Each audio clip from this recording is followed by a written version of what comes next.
Logarithm's Netmon Freemium delivers real-time network visibility to quickly identify emerging threats in your IT environment. Netmon Freemium is a free commercial-grade network forensics and traffic analytics solution.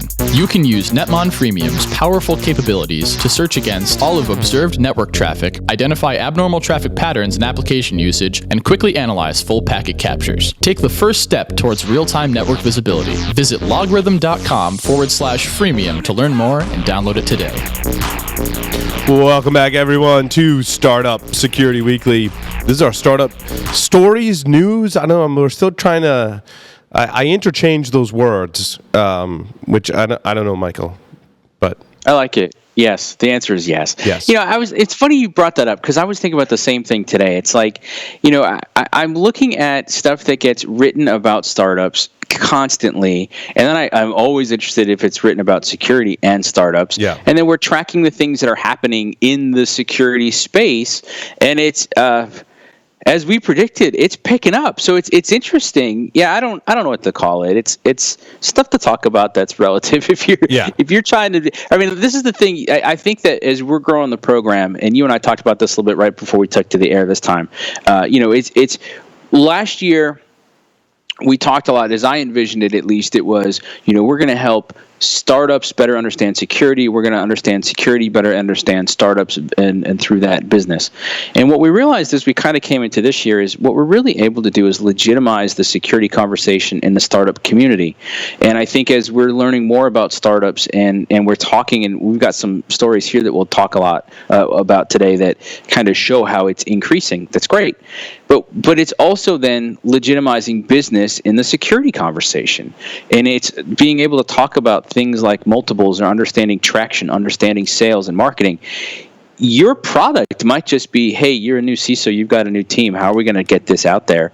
And congratulations. So yeah, it's news, it's notes of interest, it's things that are interesting based on other people's experience, and it's what we can do with it, which I think is interesting because one of the things I pulled was from VentureBeat. And the headline, right? This is why 2017 is going to be a hell of a tough year for seed startups. Now, this is the thing we keep talking about, and that's why I'm always curious when I look at it now. And you'll see in the companies we talk about later today, here in a couple minutes, I am paying attention now to what their seed rounds are, what their A rounds are, how often they are. Last program we talked about dilution and the predictability of dilution and how more subsequent rounds isn't always better, but isn't always bad, right? There's a lot of nuance to it. So here's the thing I thought was interesting. 2006, average early stage seed round for a startup was just under $600,000. A decade later, it's peaked at $2.2 million. And so basically their point is, as this happens, you can't, that's not sustainable. And so as we've talked about in other things, if the seed rounds keep getting bigger and bigger and bigger, you've got to do something to be able to demonstrate that you've got that traction, you've got that ability to get to that whatever that is, which means that the people that would typically be in a seed round are now writing bigger checks. Here's the thing as I'm looking at this. I think that this is true. There's this other thing I've been following. There's a guy named Paul Singh. He's going to be at this conference. In fact, maybe he's the reason for the conference I'm going to be at here in Myrtle Beach in February. He gets in his Airstream and drives around the country, and he goes and checks out everything. And I've been paying attention to his writing, and he said, what's interesting is what we take for granted in Silicon Valley as just table stakes jargon knowledge, the rest of the country doesn't have.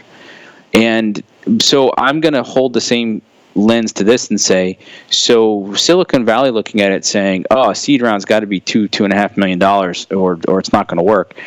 I think that's probably true in Silicon Valley. Might be true in New York, Boston, Austin. I don't think we're seeing that in DC quite yet, because as I'm looking at security startups, I'm still seeing seed rounds in the $300,000 to $500,000 range, and I'm seeing A rounds in the $3 to $5 million range.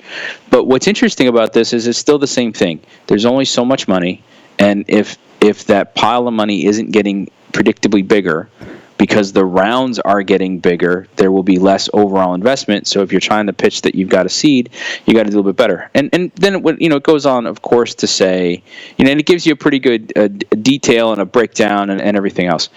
I think what we're going to be able to show over this episode and some of the episodes we've got planned is there is so much attention in security right now that if you're a security startup, I would not be dissuaded by this news one bit.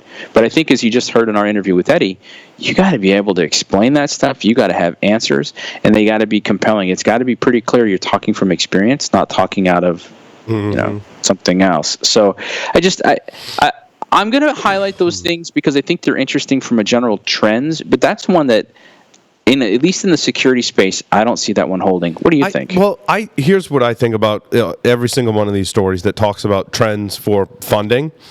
I firmly believe that if you've got a great idea and really a lot of things that Eddie talked about and we've talked about on the show, you're going to get funding. I agree. I'm not saying you're necessarily going to be successful because there's an execution piece, obviously, that has to happen after funding.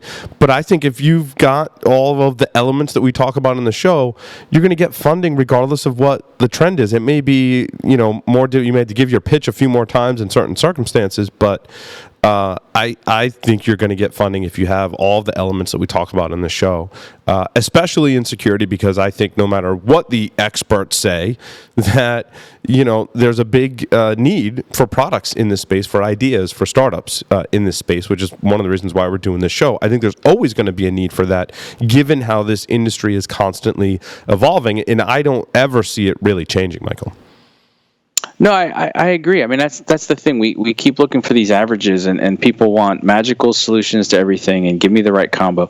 We did that for a while last year. We looked at all the different variants of pitch decks. Mm-hmm. What's the right way? I don't know. What's your product? Who are you pitching to? Mm-hmm. What's their level of knowledge? One of the lines that I'm interested in right now is, as we go talk to more of these funds that are set up to go into cyber, and we talk to more of the people like we did with Ron last week that are looking at this, is to say, cool, well, what are you looking for?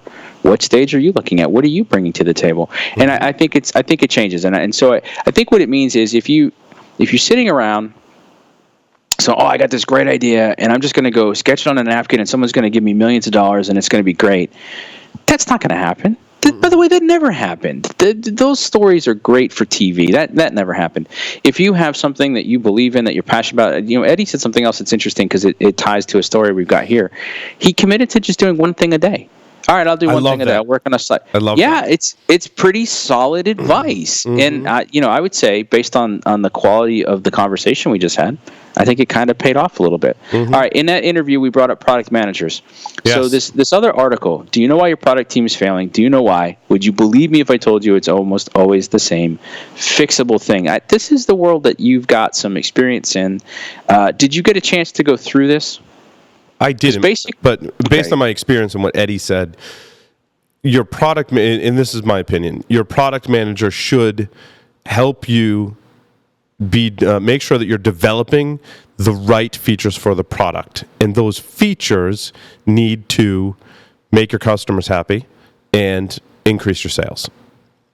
And as much as, and it's hard, I think, for the security nerds of the world to really grasp that, because we love technology. We love cool and neat things. That's exactly right. But in product management, it's not about that. It's about making your customers happy, and it's about increasing sales. Unfortunately, it comes down to the business aspect of it, and that cool, neat thing that you're like, it'd be so awesome if we could do this, is probably, if you're thinking that, probably not the feature that you want to be implementing. Well, yeah, and excuse me, you made the comment, you said, and unfortunately, I would only contrast it with, and fortunately. I mean, we can't do everything. And if you've been in security where you've had the budget or the ability to go do all the stuff you want, then you're the real unicorn. Because most of us, I've been doing this for 20 years. I can remember the first time I got sat down in the late 90s with a partner on a project, and he said, all right, here's the deal. You think you have a blank slate. You don't. And he drew up all sorts of stuff. He goes, your job is to build me a solution that works with all that stuff. And I know it doesn't work together, Michael. That's your job. You go figure it out. And we had to make all sorts of trade-offs, and there were things, and I learned a lot on that. It probably shaped the trajectory of my career. Here's what this guy talks about in this article, and I'm seeing this as well. So let me point out, as we go into this, something I'm noticing more and more from startups. I've been talking to, and they're not ready to come public with some of this yet, but I will tell you this. There's a lot of large Fortune 500 organizations that are very actively interested in startups right now. And it was interesting. I think some of it's what Eddie was talking about, where he said, there's a lot of people that know they don't have a ton of budget, and so they want to get involved early because that's going to help shape it. But I can tell you, there's also some that have a ton of budget, and what they're looking for is real innovation, things that are going to, right? We always like to say game changers. There are companies that are looking for it. Their number one challenge, Paul? I don't understand what these startups do. Yeah. And almost always they're post-Series A. So, Eddie talked about needing to let go. I'm willing to bet as I get into more of these startups and I help, we're going to find that they weren't able to let go or they didn't know how to communicate it. So here's what he's talking about with product managers. A lot of people, they're hiring visionaries. They're hiring people saying, hey, I can teach product management. I can teach. He said, look, it's almost always execution. If the team isn't working, it's an execution issue. And if you're hiring a visionary, you're hiring somebody you think is going to be a CEO of the product, and you're asking them to make too many of the wrong decisions, you're doing it wrong. And I think you just said, if they understand who your customer is and what's valuable to the customer and how to make that work for the customer, congratulations, you're on the right track. And if they don't know how to do that, then you're on the wrong track. But what I would say is, alignment in these things is really challenging. That's one of the things, we'll talk about my update later, but I've been working with more teams, both on projects and on alignment, and it's really interesting. We take them through an alignment exercise, and I will say the teams usually, like if I give them 10 things, the top 2 or 3 will be more or less understood, and the bottom 2 or 3 are more or less understood in the middle. Wildly different, but there's always 1 or 2 people on the team, completely different approach on that as well. Well, now put that on your products team. Back to your point, Paul. I got an engineer. They're smart. They're bright. They're really excited. They've solved the problem. Just like Eddie said, I figured out how to solve a problem. If somebody's not there to help them apply the lens of, does this help a customer today? Does this help us sell more? Does this boost the value of the program today? If those answers aren't yes, yes, and absolutely yes, not the right time for it. Note it. Do something with it. Handle it on. And I think we find a lot of people who struggle with that. It should also be noted too that it can swing the other way. You have the wrong product manager if you find them saying no to just about everything, right? Like there's a happy medium there, I've seen this process where it can fall down. Either they're not going in the right directions, or they're not going in enough different directions. Here, I like this. Tell me. All right, so based on your experience, I like this. I'm going to read the 2 sentences. You tell me what you think. A product manager that's still running someone else's roadmap a year in is effectively a project manager. Correct. A product manager that throws the roadmap away on day 1 in favor of their vision is very likely a liability. Yep, completely agree. So back to your point, right? There's a balance. They got to get in and understand it, and then over time they'll shape the roadmap. But if a year in it's still not their roadmap and they don't intimately understand it, got to do something there. So anyway, I thought that was kind of interesting. What do you think about mass data collection? How does it make you feel? In a lot of cases, it makes me feel a little uncomfortable about my privacy. We drove by, I'm in Myrtle Beach. Myrtle Beach got grants last year, put up all sorts of cameras everywhere, and they have license plate readers, LPRs, everywhere. And I noticed a couple new yesterday. And it was like, man, this sucks. I appreciate all the good they can do. You don't have to sell me on that. I also happen to like individuality and all sorts of other stuff. So I thought this story was interesting. Startup investors fret over the risks of mass data collection. I'll be candid, I haven't really seen it rear its head up yet. I mean, it's interesting that they said it. I'm not sure if it's happening or not. Do you think this is actually influencing investors, Paul? Do you think they're talking about this yet and thinking about it? I'm not sure if it's hitting the investors' radar. I will say, on this point, I think that what should hit investors is if the startup is doing some kind of mass data collection, that they're asking the questions about, well, what data are you collecting? How are you storing it? And how are you communicating to the user those first 2 points? As long as all those ducks are in a row, like from an investment standpoint, even from a user or consumer of that product, that is the best you can do in terms of mass data collection. And based on those facts, consumers are going to adopt it or not, and investors are going to invest or not. If you can't answer that question, this should be a red flag for the investor. And going back to Ron Gula's point, right? It could be a totally fixable thing, and it's a teachable moment. That's fine too. But that issue has to get worked out. This is something that I know was tackled in like 1999. We had lots of conversations about this as a marketplace, and I feel like it never really went anywhere. I'm going to be curious to see if it starts to bubble up again. I'll tell you what, it does say here, Jeremy Liu, looks like his name is, we're going to become comfortable with the level of surveillance that we never would have previously been comfortable with, because it makes things just a little bit easier. I'll tell you, we've known for 20 or 30 years, if I can give you a little bit of convenience, you'll happily trade off privacy for that. But then it does talk about some startups that have overstepped and how different folks are getting involved in it. So I like what you laid out. In fact, I'm going to go take some notes and wrap that into whatever becomes minimum viable security.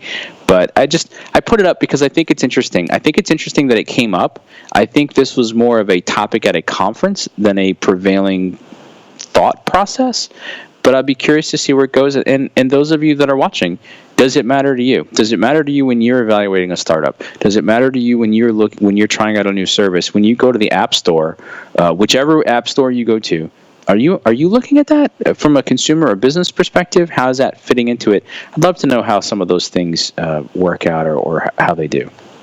So you had another one in here about MVP.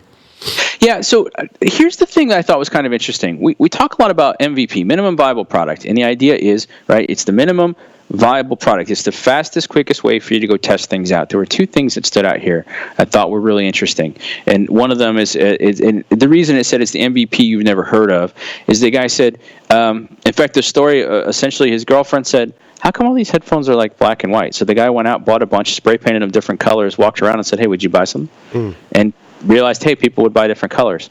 And the point is, sometimes your MVP really is simple as go buy something that exists and then do something to it, twist it, see what somebody says to it, and bring it out. See if it works. If it works, now you're validated. He didn't have to go do R&D. He wasn't trying to focus on the right way to get an ear fit or a better quality sound. He basically said, would people like a different color?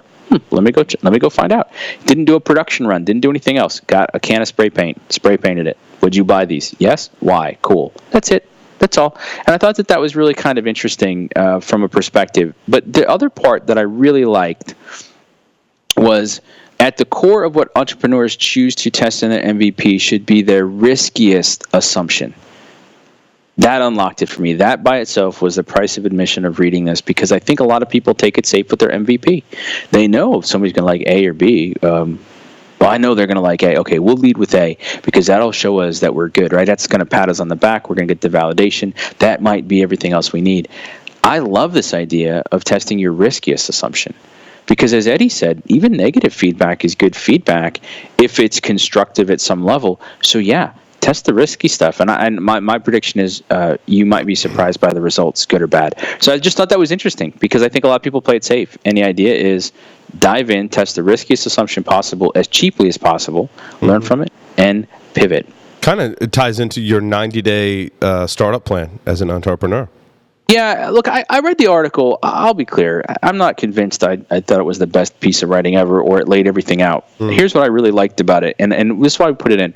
We've gotten some feedback from some of our valued listeners that have said, hey, guys, do more lifestyle stuff. Hey, guys, do more side hustle stuff. Cool. I'm in. So what I'm kind of curious is, do you guys want more of that? Here's this guy. He lays out, he says, here's the thing. You can do some stuff in terms of credibility, right? And here's what he says. Even with a savings account or a credit card limit, just $500, you can typically design a sales PDF, build a simple landing page, print a stack of business cards. I'll tell you right now, you can do it for $100 or less, probably less. He said, once I've made those 3 initial investments, I was able to start pitching and secure some early contracts. I read another article today. I didn't link to it, but it's gonna tie into this. Guy basically was doing some side hustle stuff, was on vacation with his kids, and on vacation got a phone call, said, hey, your position's been eliminated. Terribly sorry.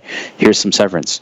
And what's interesting is the guy said, hey, I'm going to give myself 1 year to try to make it work. And he was pretty upfront. It didn't work. And went on and got a gig, and he's happy, and he's living a very comfortable minimalist lifestyle now. Great. I like the do it part-time. If you got a great idea, do it part-time for the next 3 months. And I would couple that with Eddie's advice. Do something for it once a day. I think is fantastic advice. And then let's stack any other advice we got. Get to $1,000 a month as quickly as possible. Yeah. Right? Even before that, I like your sticky note thing to help you organize your your thoughts and your Stuff over your my head? process. Yeah, but I think it sounds like a silly and very specific thing, but I think that helps you with your once a day. It helps you kind of organize and prioritize what you should be doing for your startup business. Well, listen, I'll tell you what. So this one that's right behind me here, this is Q1, and you'll see some of them now have dots on them. That's because I've accomplished them. I've gotten them done, and I look at that every day to make sure I'm on track. And here's what I can tell you about a third of the way through Q1. Yep. I didn't get the timing right. Some of the stuff I've had to do differently. Now, here's the other thing that I do is this side. So the top, that's this week's focus. If you'll notice, only 3 of those have dots on them. That's because a couple of them are still in play. And frankly, for me, sometimes that means I'll catch up on Saturday.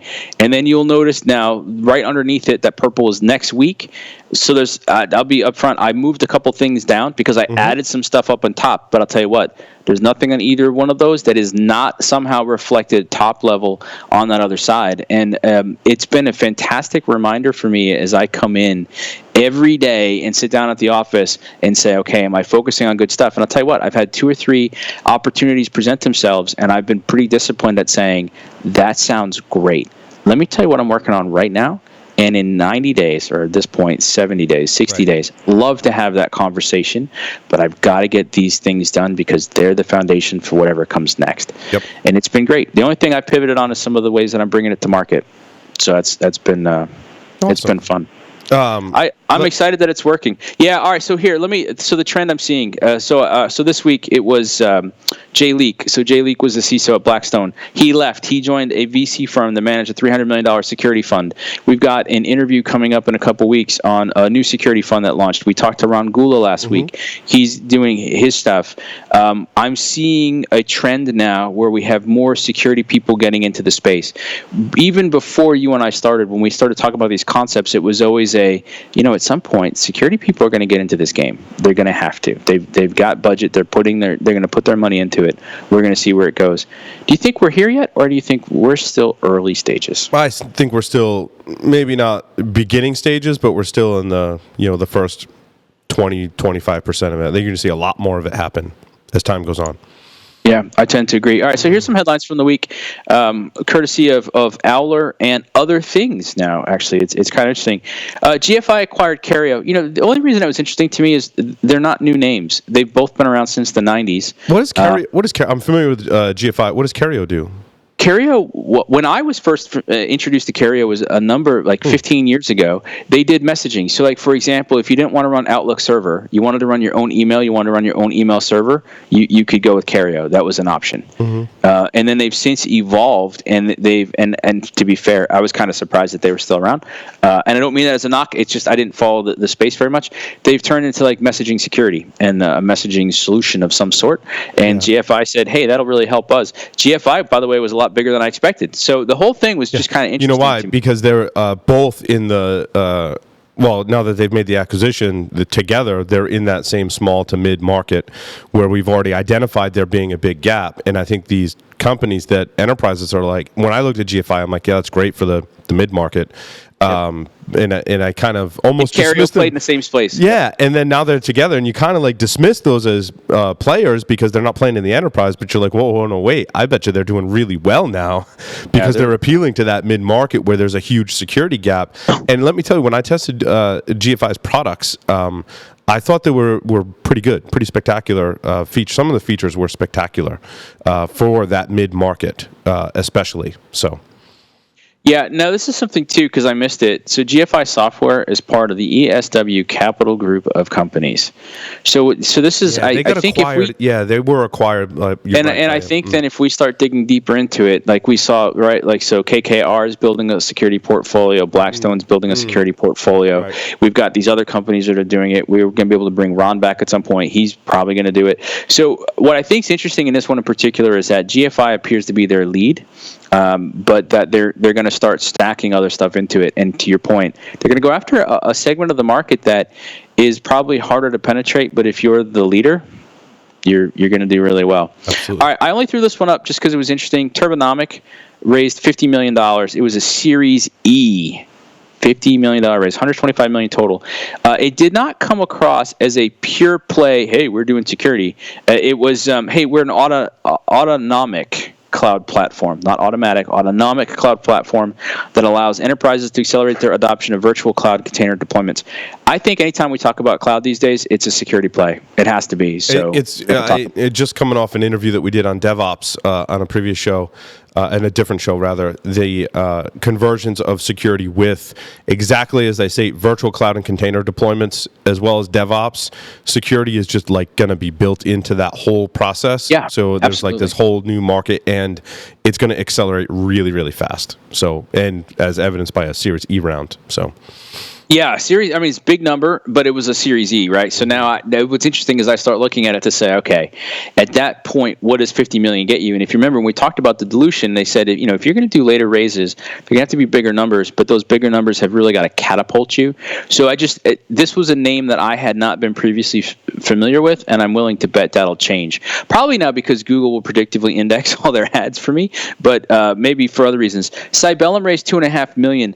That's a seed round. So despite our earlier saying, hey, seed rounds are going to be smaller, they're not going to be bigger.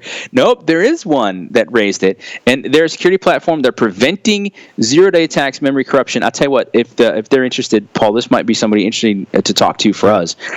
Just because I'd like to understand what they mean by prevention and how they're taking a look at it and 0 days and everything else. Because you talk about trying to explain something to the enterprise and getting traction. Go ahead, show me how you're going to prevent a 0 day and a memory corruption. I'm not saying it can't be done. That's a tremendous seed round. Yep. It's especially in the crowded endpoint market too. Yeah. And then Sentinel-1, this definitely made the rounds this week, mostly because Ashton Kutcher was part of it. Now, the other part, and I didn't want to get on this too much, but I'm curious your take on it. This was their Series C, 70 million, big numbers. So in the endpoint space, that's putting them right up there with CrowdStrike and Silence and everybody else for having those $100 million of investments in those big valuations. Here's the thing I thought's interesting. I have not delved into Sentinel-1 at all, but I've noticed that Jeremiah Grossman's been calling out a lot, very excited about that they offer a warranty. Is that interesting? Is that not interesting? Is that something we should talk about some other show or some other time? Yeah, we should definitely cover that some other show. All right. I'm interested in everybody else's take on it. So if you're watching us right now, they get a big valuation and they're offering people a warranty. Does that make you want to buy them more? Does it make you want to test them out? Does it just feel like a marketing thing? Do you care one way or the other? I don't have an opinion on it yet. I'm at the that's interesting. I'm intellectually curious stage of it. So that's it. On my front, Paul. The big news of the week. In fact, I'm working on some of my decks and information right now. Is I have learned it's interesting listening to our guests because I think that they're helping me better in my journey, and I suspect it's benefiting you too. I hope. I've been listening to everybody, and what I figured out were two big things. Some people just need a very simple start. So Straight Talk, and we've not really gone into it on this program. I can summarize it for you really quickly.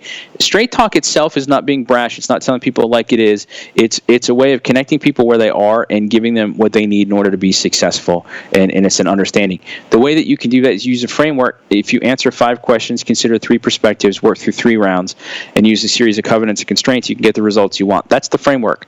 Turns out most people, Paul, they benefit from what we call Straight Talk Simple. It's just answer the 5 questions. Answer the 5 questions, and just one round, one perspective, it's yours. The only real constraint is time, and you can knock it out. So what I've done is as we've progressed, it's gone from, hey, we could do leadership and communication. Coincidentally, we still do. But instead of that, what I'm looking at now is helping teams solve friction. It's listening to what people tell me. It's a problem of friction that's preventing their success. They can't make the decisions fast enough. They're not getting the value. They're not getting the traction that they want. And so what I've done is it's what we call Simple Start. It's a 2-week program. And everybody gets access to Straight Talk Simple. They get a facilitation, so they get an individual, they get working as a team, and then they get a one-to-one with me to make it make sense. And as a team, we can talk about assessment, whatever your best next step is. And then some people actually want to roll right into what we call the Simple Roadmap. And so a lot of the extraneous stuff I was teaching is still available. It's just higher level. So I've streamlined the program. I've made it simpler. It's less requirement from people. And bluntly, when folks get to try it, every time I finish one of these facilitations, people say, wow, I didn't realize all that. That was really helpful. Thanks. What do I do now? We've got most of it covered and simple. And then when they get to that higher level, I'll bring people where they need to be. So now it's time for me to start having those conversations and figuring those pieces out. And I'm learning a lot about prospecting and cold calling and sales and setting up appointments and everything else. And so we'll see where it goes. But I have to tell you, I am really excited because what I'm learning now is I may not have done a great job here, but I'm getting to the point where I can tell the story faster. I can hit the pain point. I can offer something people go, that's interesting. And then it's a simple test. If you like it, great, we'll keep going. If not, or it's not the right fit, not the right time, we'll know that pretty quick too. And nobody gets screwed up in the process. So I'm excited as, the stuff behind me is working. I'm building it out. I'm testing it. I'm talking to people. We're trying the new models. We're getting the proof points. It's, it's exhausting and anxious, and I'm on a emotionally laden roller coaster, but I'm good. I'm in a good place. How about you? How are things going? My just really quick. I mean, we're still balancing thought leadership in the space that we're in with go-to-market strategy for our products. So it's exciting. We're doing a little more geekier stuff now, a little less on the business side, in kind of preparation for go-to-market and things of that nature. So really not much of an update, just the same old grind in doing our startup. So well, it takes time, right? I mean, does. that's the thing I think a lot of people forget is they're like, oh, you can just turn on a dime. And there's some stuff that I've looked at that, it's interesting to hear Eddie talk about it. There was some stuff I've looked at that I've wanted to enact for like the last 8 to 12 weeks. And it's not for want of trying. It's just timing wasn't right. This week, timing was right on a number of things. And that's why I'm in a pretty upbeat mood right now. So awesome. All right, another good week in the book, my friend. Thank you, Michael. Thank you, everyone, for listening and watching to this edition of Startup Security Weekly. See everyone next week.